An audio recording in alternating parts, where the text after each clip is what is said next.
Don't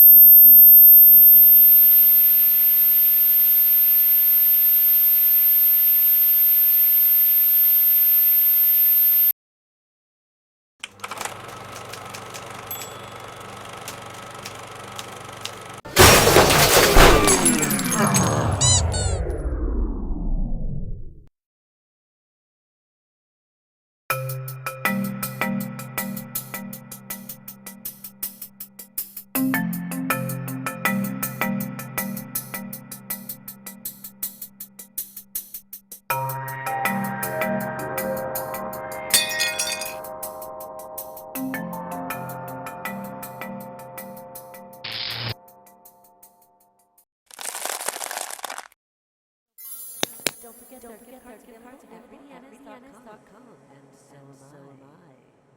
Under your bed. Turn on the light! Turn on the light! Turn on the light!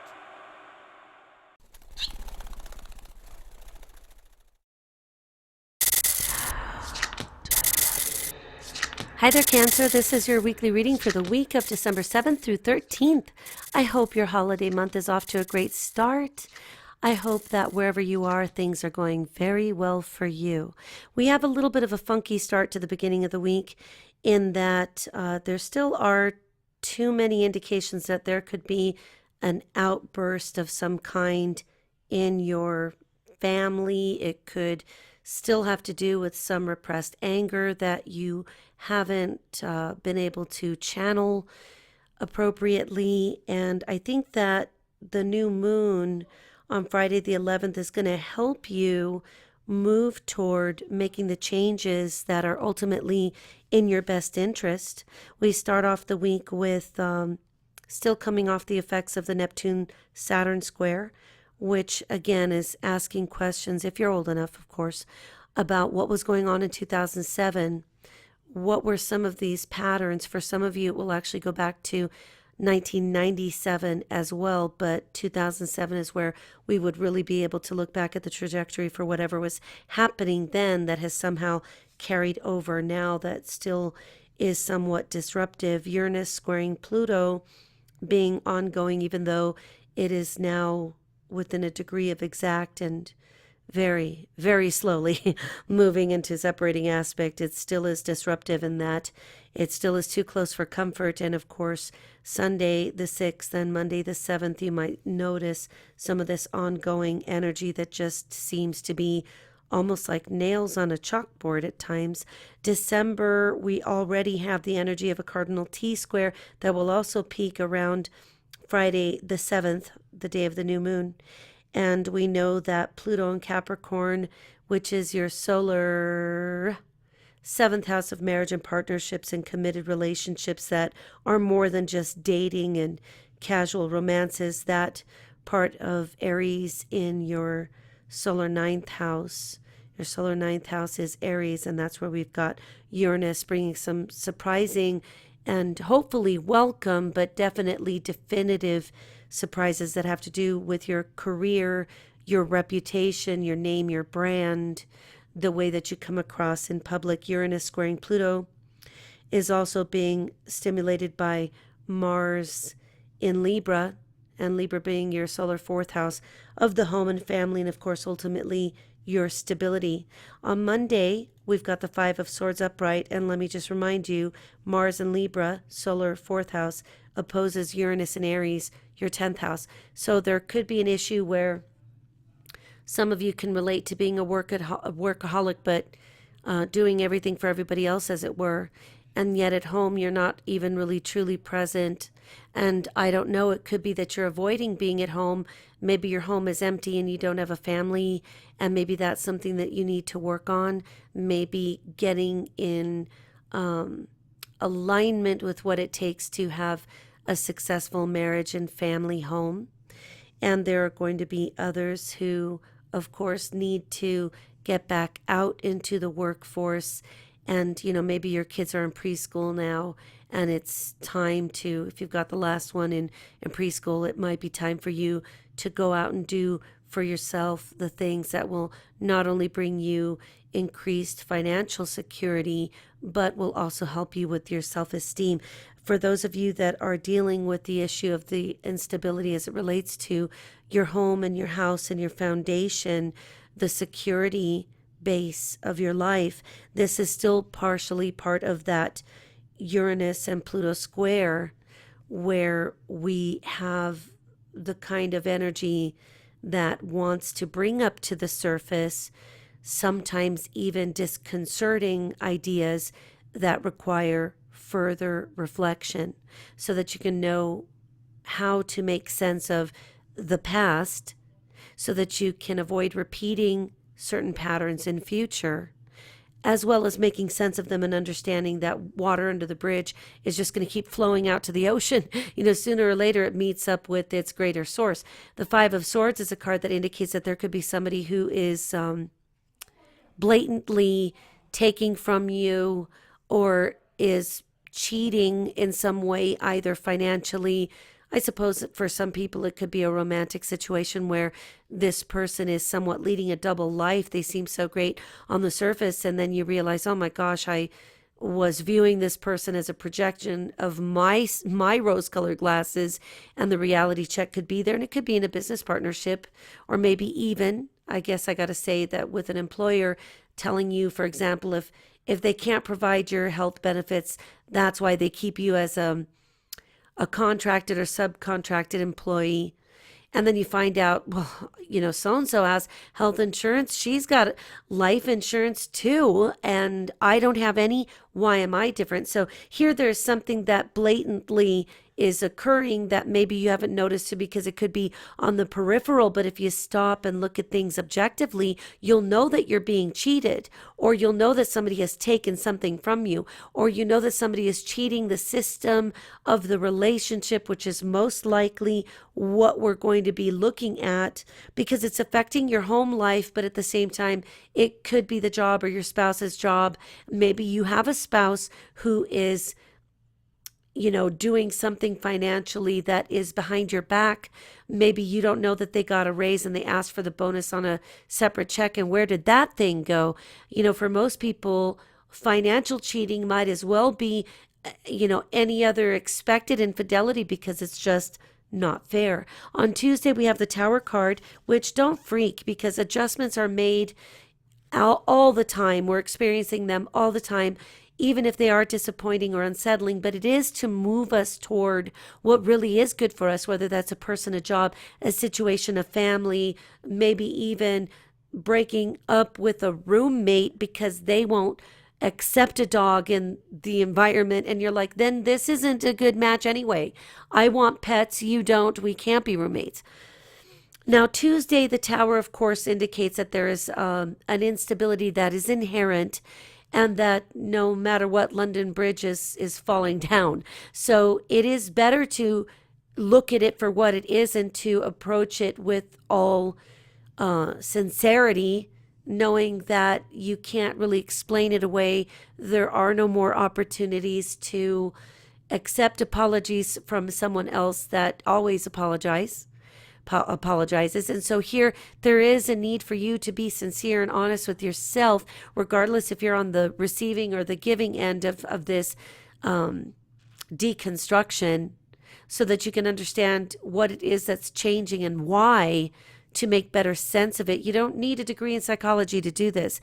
This just requires you to sit down and very calmly have dialogue with yourself, or journal it out, or create columns of pros, cons, past, present, experiences that should end up being indicative by the time you get down to the end of the page. Tuesday, we also have Mercury and Sagittarius squaring the North Node in Virgo. So Sagittarius being your solar sixth house, there could be the element of something that happens on a routine basis.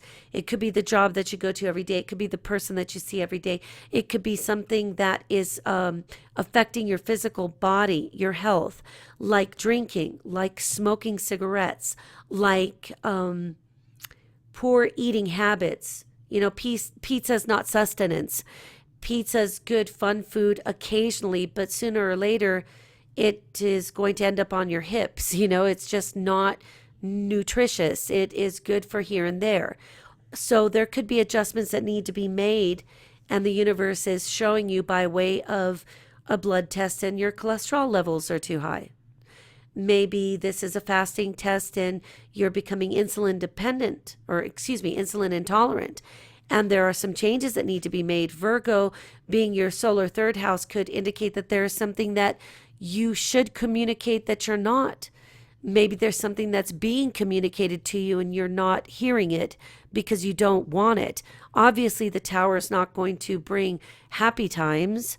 The Tower is going to show you with a dose of realism in stark contrast to what you believe, what you wish to be the case. You know, we see people with the Tower card end up with diagnoses like, we need a bypass now. So I'm not trying to frighten you with saying that that's what's going to happen to you. I don't have any indication of this, quite obviously, and I'm not looking at your natal chart, your transiting chart, or your blood tests, but this is where we've got an issue that is irrefutable and it will be delivered to you, and you need to understand that this is imperative that this be corrected. When the Tower shows up in the upright, it can't be solidified or somehow stabilized by pumping concrete into the foundation. Truthfully, that's a temporary fix for an inherent structural problem. So there's the element here that something really does need to be communicated, or if it is being implied to you, what you infer might need to be told in more matter-of-fact terms. The Sun in Sagittarius will trine Uranus in Aries, and again, we've got that solar sixth house, which could do with, your health or your co-workers, people that you see on a daily basis. And of course, Uranus in Aries being your solar 10th house. It could be just a reality check that what you really wanted to work out with a particular job just isn't going to. And you either will subjugate yourself or remain in a subordinate position, or you make a decision to move out of that job and into something that is much more beneficial for you, even if the reality check is that you need to go to college. Or, maybe you're a mechanic, but you're not certified, and that this is keeping some doors from opening for you, because there are plenty of mechanic shops that if these people are not certified, they will not earn the same A+ kind of certification in terms of their association with the Better Business Bureau. They have to have these types of employees there so that they can command the prices and people can be assured of quality work, right? I'm just giving you some examples. Wednesday, we have the Five of Pentacles, and this card is indicating that somehow you feel out in the cold, or maybe one of you really is in the doghouse, or maybe you're going to usher somebody into the doghouse. Now it's like you're not even on the couch anymore, dude. You're going out into the doghouse. So this is more of a feeling than anything. It really isn't as accurate as it is part of your imagination, but obviously there are constructs here that are essentially the foundation, the building blocks of what this inherent instability is. And it could be low self-esteem, and it could be that you refuse to see the truth of a situation. Like, let's say you've got a woman who's cheating on you. If you don't want this, then don't have it. If you can't have a relationship like this because it's not acceptable to you, then get it over with. If you share children with this individual and it's just not working out, understand that you're probably going to be better off raising your children alone than to be in the company of people that are not good influences for your children. It's like what we see happening with social services all the time, where a person is doing a really good job of raising their children, but they're not even acknowledging that the person who's living with them is a sex offender or has multiple complaints of sexual assault. And then when the children are removed from the home, they're surprised. You have to be vetting out people that are going to be around your children. And that could be where maybe you do have to put somebody out and say, I love you, but, I know your past is something that you can't erase, but I can't lose my children, and I am not going to put them at risk in any way. Wednesday, we've got the Sun in Sagittarius squaring Chiron in Pisces. Again, that indication that something that you're doing, something you're in contact with or in relation to on a daily basis, needs an adjustment. And I hope it doesn't end up being the legal kind. If somebody else is having a legal issue, then, don't ever follow my footsteps, because I've spent too much time helping other people for a fee, and then at least one person that I wasn't paid for to do this. And I felt that just every sucker on the street needs to be helped and bandaged up and set on their way. But then you know what happens? You can't get rid of them, unless you stand there and say, please get out and never come back. And then having maybe to get law enforcement involved. But if you feel like you need to make a change, and if you believe that this person, let's just say that you're one of the few people that could be in a relationship that is no longer safe, you may need to go get yourself a protection order. You may need to go talk to a liaison at the law enforcement office. You may need to get some help here, because if this is what's going on that is so detrimental that it could be any part of this Tower card, then maybe for those of you that don't have the problems with baby daddies or mommies and legal issues or criminal records, like that kind of thing, maybe you really do need to get some counseling, a different perspective to help you understand what it is that you're doing, and to understand that you don't have to stay in these patterns. And I'll tell you something, not just because of, any degrees that I hold, but I even need to get perspective from other people at times to make sure that I'm not causative of the problems, in that I'm ignoring my own vital advice. And sometimes we do need to have somebody else to give us a check before we wreck it. And I've got a few friends that have done that with me before, and I've done that for them. And let me tell you, it is not a bad thing to get advice from somebody that you believe is grounded enough to be honest and help you get to the point of understanding what it is that's truly going on. Mercury enters Capricorn here at the same time. That's a very stabilizing influence, good, because it's in your 7th house. So it will help you face the realities of a relationship if you're in one. This would be much more of a dating, more committed, living together type of, almost operating like as if you're married. You don't have to have that certificate to prove it. But here the energy is one that structure, and maybe even rolling up your sleeves and getting ready to do the hard work, especially if you share children. In a relationship, it is worth the try to see if this can be salvaged, and if there's something that you can do to help improve the situation. And then remember, talk to somebody to make sure that you don't go into overtime. It won't be paid. Thursday, we've got the 9 of Pentacles in reverse. And this is a card that indicates, even though you're kind of afraid to be on your own, that it would be the best thing for you. Maybe you don't think you can support yourself. I totally am certain that you can. Just about in every state of the union, there's lots of services available for people that need to go back to college to finish a degree, or to get another one, or to get some help so that you can get some subsidized childcare so you could get another certification. You probably do need to spend time alone. And there's something that I can say for certain about Cancer, is that you guys get too over involved in almost a symbiont or host and parasitic type relationship where you just can't stand on your own without this person. And if you ever want to see a very painful situation, watch a Cancer serial dater, or maybe even a serial wife or husband, because they just don't give themselves that time to discover who they are, learn about who they are, learn to live alone, do it in the way that they've actually always wanted, but were too frightened to do. And I think that that's where you might need to, if you're in a relationship that is not stable, that's what you may need to do. And it would probably serve you very, very well. Now, for those of you that are in partnered relationships or married, and it's extremely stable, and you've been together forever, and there's years and years invested into this, I'm sure that everything is fine. It could be that you have a child who hasn't figured out how to be alone. And my guess would be it'd probably be a Cancer child or a Cancer rising or another water sign, but definitely with placements in Cancer. So we need to make sure that we're not handicapping our own children by either paying their way, facilitating things. There's a difference between paying their way and helping them get a job. Obviously, if they get a job, they got to do their own work. So don't feel bad about helping people out in that way. Your family, your downline, your siblings, cousins, relatives, as it were. So this is just something that you might have to just make peace with and understand that that's what needs to happen. We have Mars and Libra at this point opposing Uranus and Aries. And again, Libra being your solar 4th house of home and family, and Uranus and Aries, somebody could be very surprised at you telling them. And by this time next year in January, you need to have a place ready. So you need to move out. I need to watch you do what you need to do so that I could advise you, but you got to get up and do. What if you've got the 25-year-old son at home who doesn't have a college degree, isn't going to college, and is suffering probably mainly from inertia and maybe some chemical or drug dependency, since there is the element that you could have an issue with an addiction like smoking or cannabis or prescription drugs or anything, even if it is food.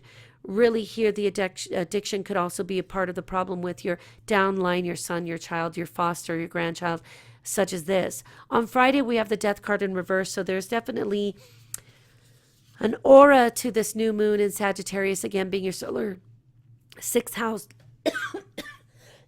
Excuse me. Your solar sixth house, where this is a situation that you encounter every day.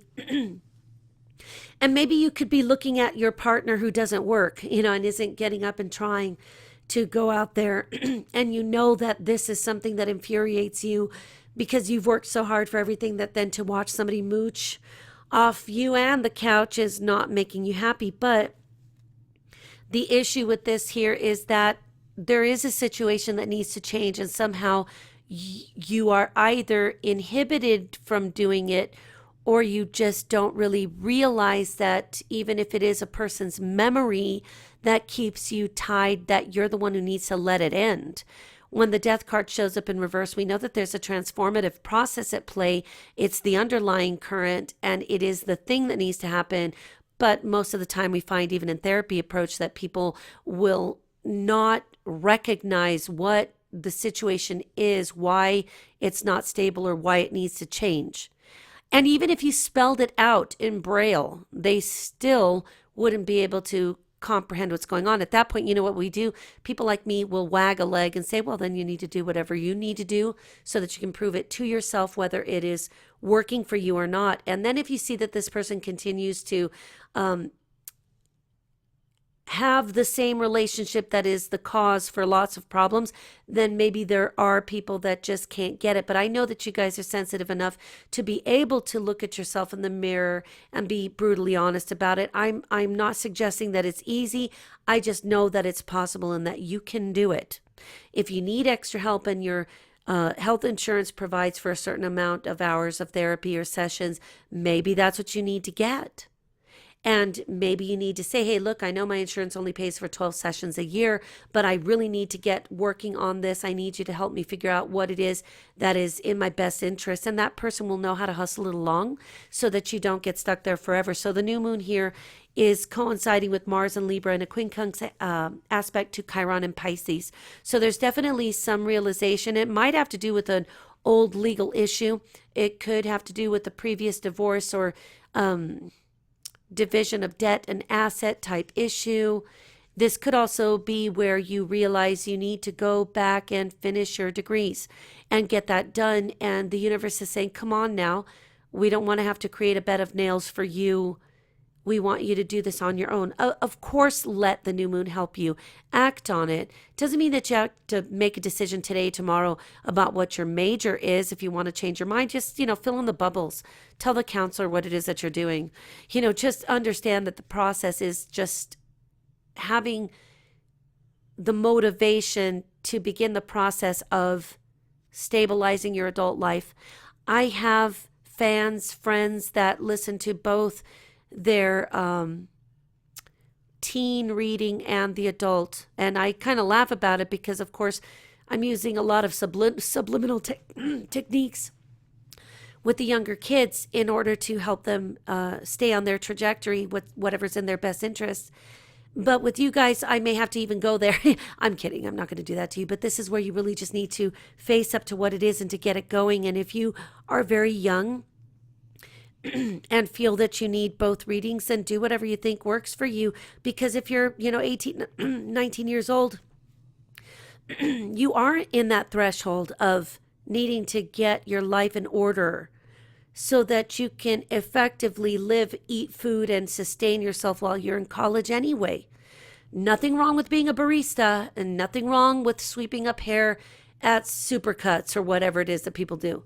So just remember that it's okay to learn to take care of yourself, and baby steps are exactly what you need. You don't have to know exactly how to solve a Rubik's Cube tonight. It's one twist at a time. Saturday, we have the Hanged Man And this is a card that is actually really, really good for you. And I'm pleased to see it in a reading like this, because at least it gives me the comfort that you are stepping back outside of your immediate environment to see it for what it is from the outside looking in. And you could get as good at this as anyone. Just because you're Cancer and you're super sensitive doesn't mean that you don't know how to step back and take an objective look, because I've met detectives that are Cancer suns and Cancer risings, and they're able to distance themselves with the emotion and look at things objectively, almost with the cool intellect that we have to poke them a little bit to make sure that they actually feel pain. So looking at things from a different point of view, I think, will behoove you, and that this is something that you can do.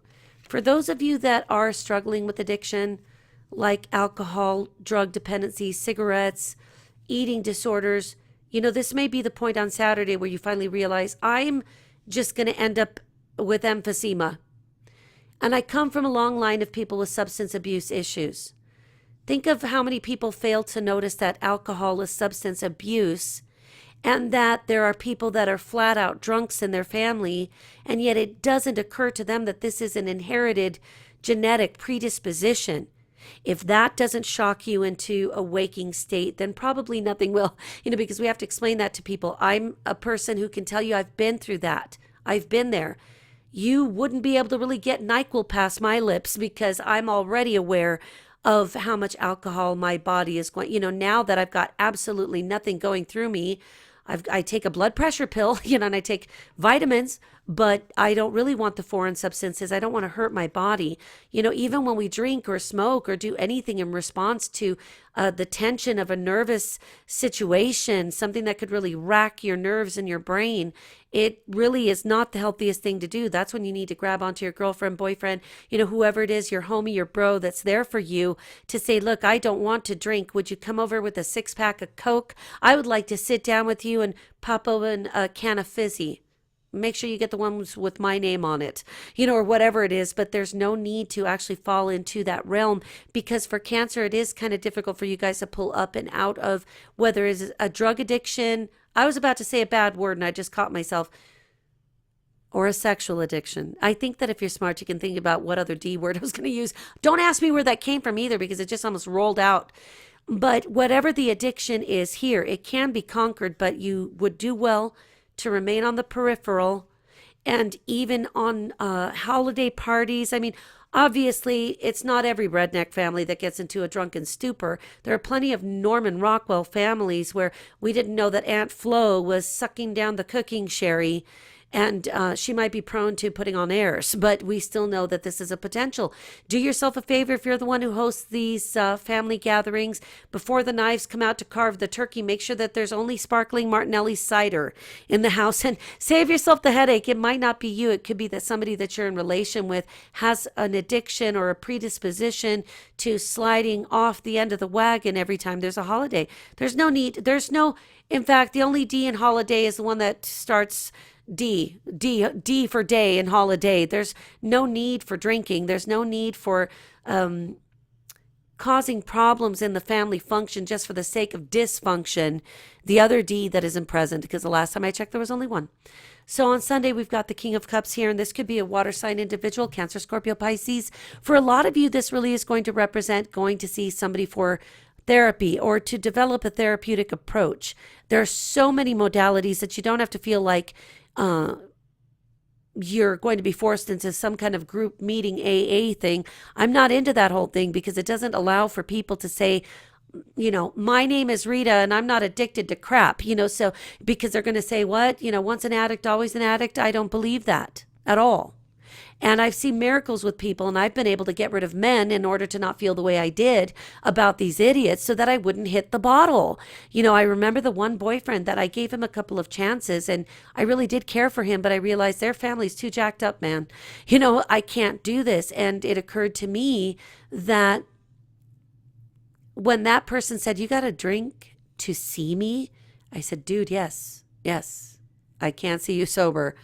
That was really an indication of how bad this relationship was. The intimacy was fantastic, for most of the time. Everything else was there, but the family dynamics, the dysfunction in that little bit of a family was so apparent when I met the mother's side of the family who's always excluded from this. And they had such a lovely family that I was shocked. I was shocked to see how far down the F word road these people had slid. But really, that said a whole lot more about me when it took me a couple more tries with some other dork to recognize that if these people are so screwed up that I got a drink to not really realize how bad this relationship is, then it can happen to freaking anybody. Anybody.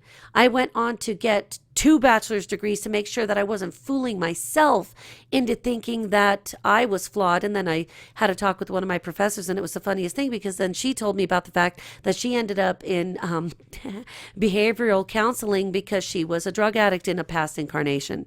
And it occurred to me that, we all have these experiences, and if we can use them to help another person, like if you've got a person in your life who is an alcoholic and you're saying, look, just because I'm not an alcoholic doesn't mean I didn't have that experience or that I didn't have a predisposition, but if I could beat this, you can. That might be what this person close to you needs to hear. And then you have to make a decision, because there's no sense in staying with a reformed drug addict or criminal or alcoholic if they're sliding again back into patterns of behavior that could then be enabled by you. That you should stay with this person because you feel sorry for them, that's probably a really bad sign. And I'm not saying I haven't done it. I'm telling you that I have, because I want you to know that I did. I don't want you to think that I'm coming at you from some pious principle in that I've never experienced this and I'm perfect. Bullshit. If you ever want to meet somebody imperfect, you're hearing her talking to you right now. The only difference is that, as each of the rings in my personal life tree have expanded, I was completely made aware by meeting other people and just being among normal people for once, even if I had to fly to see them or they'd fly to come see me, or we're flying each other around. It took this for me to recognize that, don't ask me what I was thinking, other than it was a huge reflection of myself to look at least the past 2 relationships, or the prior 2, that I was really projecting onto them what I knew I already was. And remember, if that's what's going on in your life, and that you end with somebody who it keeps rejecting you the harder you try to please them, then there might be a modicum of truth in this. And that might be enough to just set you on the right path there, Cancer. I'll be rooting for you, and rooting, doing everything I can for you, and I'll keep you on my heart and in my mind. But do the right thing. Make sure you get yourself some help. If you're in a situation where there's an addiction present, and if you have children, remember that they never take second position. Children are always first and foremost. So are our relationships with our significant others. But children are always number one. So make sure you honor that with your kids.